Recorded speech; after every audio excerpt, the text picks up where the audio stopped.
The winner of the 2025 Booker Prize is Flesh.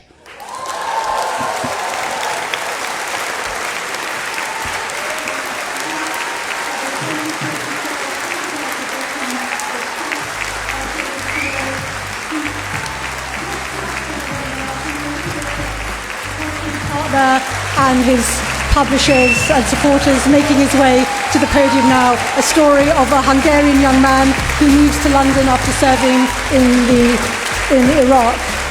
And a handshake from Roddy Doyle. Time to accept his trophy from Samantha Harvey, last year's winner. And a hug. David, can we make you say a few words for us? A few words, if you don't mind. I know she's taken the trophy off you, but you can have it back very shortly. Wow. Wow.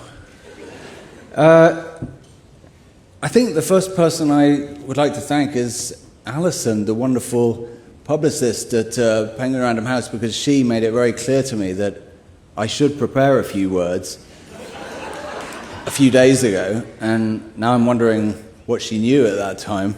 Or maybe she just says that to everybody. I'd also like to thank the judges, of course. I think I felt Flesh is quite a risky novel, a risky book. It felt risky to me writing it. And I remember Hannah Weston, my editor at Jonathan Cape in London, when we were talking about the title of the book maybe a year ago, wondering aloud whether she could imagine a novel called Flesh winning the Booker Prize, which speaks to something risky about the title, which we felt at the time, I think, and something risky about the book itself in some ways, or unusual, certainly. Anyway, Hannah, you have your answer, I guess. And I think it's very important, this sense of risk, which I keep coming back to, and which was there throughout the process of writing the book for me, and throughout various discussions when we were editing the book and deciding on the title and stuff.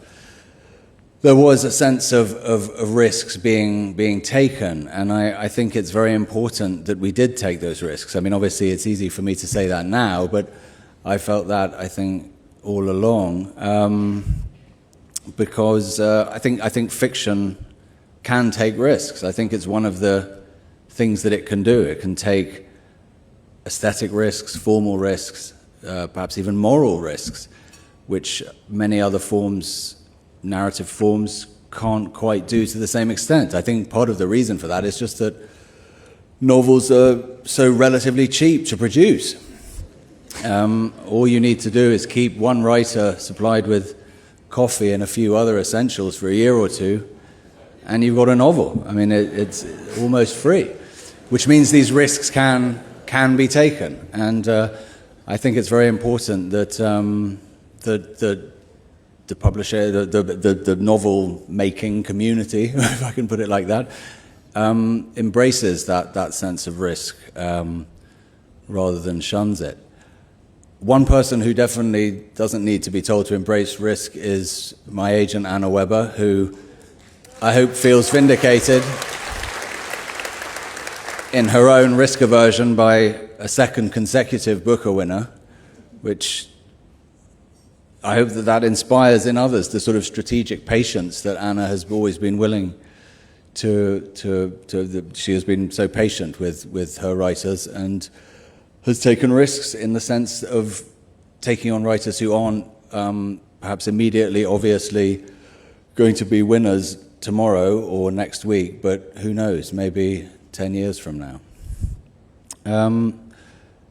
I must also thank Bill Clegg, who I'm very happy is here, my US agent, and who has also been a wonderful supporter of this book from the very beginning, and my US editors, Kathy Belden and Anne Graham, who unfortunately aren't able to be here, and of course Hannah and the entire team at Penguin Random House in London. The sense I've had all along of them being fully behind the book has been wonderful to me. This wasn't necessarily a very easy book to write. I started on it just after abandoning another novel, and so there was a very great sense of pressure, as you might imagine, to make this book good, because I think while it might be okay to abandon one novel, to abandon two would be quite difficult for me to deal with psychologically. And I didn't always cope that well with the pressure. I didn't always cope that graciously and that wisely with it. And the only real witness to that was my wife, Oshoya, who is also here this evening.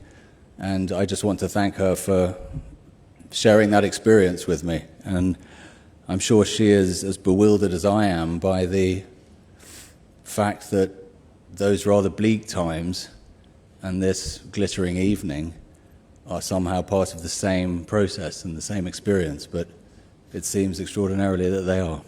Thank you very much. Thank you. Well done.